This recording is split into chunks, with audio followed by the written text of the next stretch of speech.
देखिए, आज मार्केट में जो हो रहा है ना, वो कोई छोटी मोटी गिरावट नहीं है। हर तरफ बस एक ही बात है, डर, डर और डर। तो आज हम इसी को समझने की कोशिश करेंगे कि ये जो डर का माहौल है, ये सच में किसी बड़े संकट की आहट है या फिर इसी डर के पर्दे के पीछे एक बहुत बड़ा मौका छिपा हुआ है। और यही वो सवाल है जो आज हर इन्वेस्टर के दिमाग में घूम रहा होगा, है ना? कि भाई करे तो करें क्या? इस गिरावट से डर कर सब कुछ बेच दे, या फिर यही तो वो टाइम है जिसका सालों से इंतजार था। चलिए साथ मिलकर इसी सवाल का जवाब ढूंढते हैं। तो सबसे पहले आइए उन नंबर्स पर एक नजर डालते हैं जो इस सारी घबराहट की जड़ है। जरा इस नंबर को देखिए, 5 लाख करोड़ रुपए।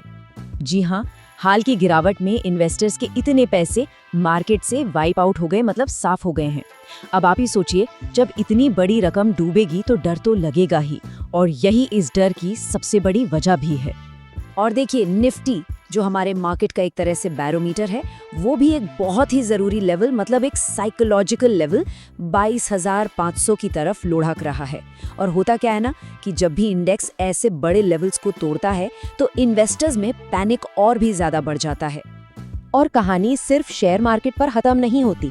हमारा भारतीय रुपया भी डॉलर के मुकाबले अपने ऑल टाइम लो, यानी अब तक के सबसे निचले स्तर पर है। और ये हमारी पूरी इकोनॉमी के लिए एक और टेंशन वाली बात है। क्यों? क्योंकि इससे हमारा इंपोर्ट महंगा हो जाता है और फिर महंगाई बढ़ने का खतरा भी खड़ा हो जाता है। तो सवाल ये उठता है कि आखिर ये सब हो क्यों रहा है?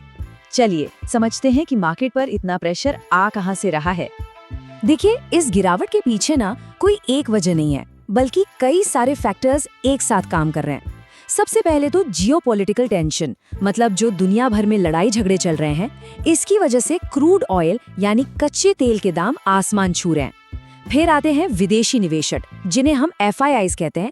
वो लगातार इंडियन मार्केट से पैसा बाहर निकाल रहे हैं। इससे हमारे रुपए पर दबाव और भी बढ़ गया है।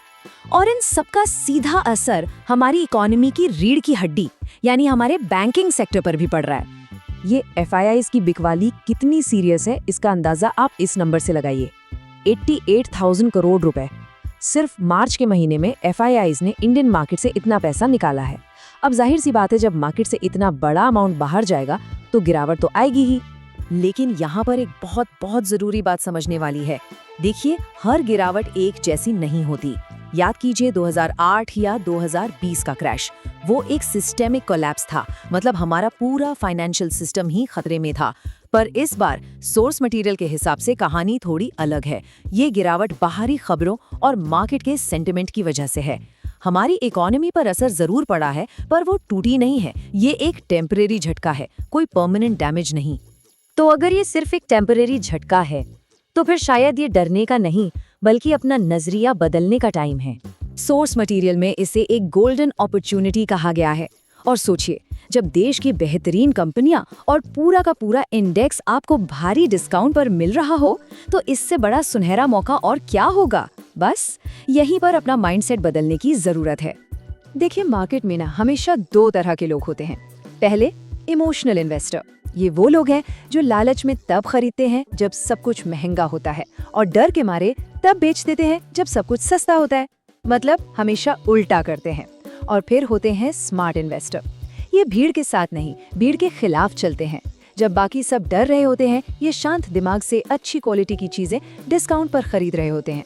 तो सवाल है कि एक स्मार्ट इन्वेस्टर की तरह सोचा और काम कैसे जाए।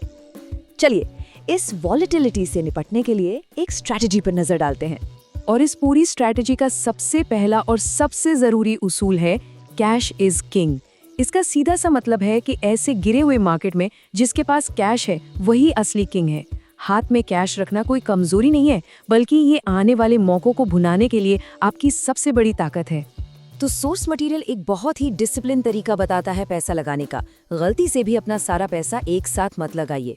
स्ट्रैटेजी ये है, आपके पास जितना भी कैश है उसका 30 से 40% अभी के लेवल्स पर इन्वेस्ट कीजिए।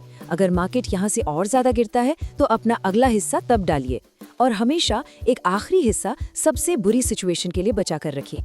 ठीक है, पैसा लगाना है, पर लगाना कहाँ है, ये भी बड़ा सवाल है। तो सोर्स मटेरियल के हिसाब से सबसे सेफ बेट्स में से एक है इंडेक्स फंड्स, जैसे निफ्टी 50 या निफ्टी नेक्स्ट 50। इनमें पैसा लगाने का मतलब है कि आप एक साथ देश की 50 या 100 सबसे बड़ी और मजबूत कंपनियों में हिस्सेदारी ले रहे हैं। और अगर आपको सीधे स्टॉक्स में ही पैसा लगाना है तो सिर्फ और सिर्फ उन कंपनियों को चुनिए जिनका फंडामेंटल एकदम मजबूत हो और जिनकी बैलेंस शीट बिल्कुल क्लीन हो। कमजोर कंपनियों से दूरी रहिए। और अब हम आते हैं सबसे ज़रूरी कॉन्सेप्ट पर। समझिए, हर मार्केट क्रैश असल में एक ग्रेट वेल्थ ट्रांसफर का मौका होता है। एक ऐसा टाइम जब दौलत एक तरह के लोगों के हाथ से निकलकर दूसरी तरह के लोगों के हाथ में चली जाती है। और ये ट्रांसफर होता है वीक हैंड्स यानी कमजोर हाथों से स्ट्रॉन्ग हैंड्स यानी मजबूत हाथों की तरफ। वीक हैंड्स कौन हैं? ये वो लोग हैं जो पैनिक में आकर, डर कर अपनी अच्छी इन्वेस्टमेंट्स को लॉस में बेच देते हैं। और स्ट्रॉन्ग हैंड्स कौन है? ये वो लोग हैं जो सब्र रखते हैं, अपने प्लान पर टिके रहते हैं और इन्हीं वीक हैंड्स द्वारा बेची गई क्वालिटी एसेट्स को कौड़ियों के भाव खरीद लेते हैं। तो इस तरह पैसा डरपोक लोगों से निकलकर धैर्यवान लोगों की जेब में चला जाता है। तो आखिर में बात बस एक सिंपल चॉइस पर आकर रुक जाती है। घबराहट चुननी है या मुनाफा? इमोशंस में बहकर पैनिक करना है और अपना पैसा खोना है, या फिर दिमाग और डिसिप्लिन से काम लेकर इस मौके का फायदा उठाना है? चॉइस आपकी है।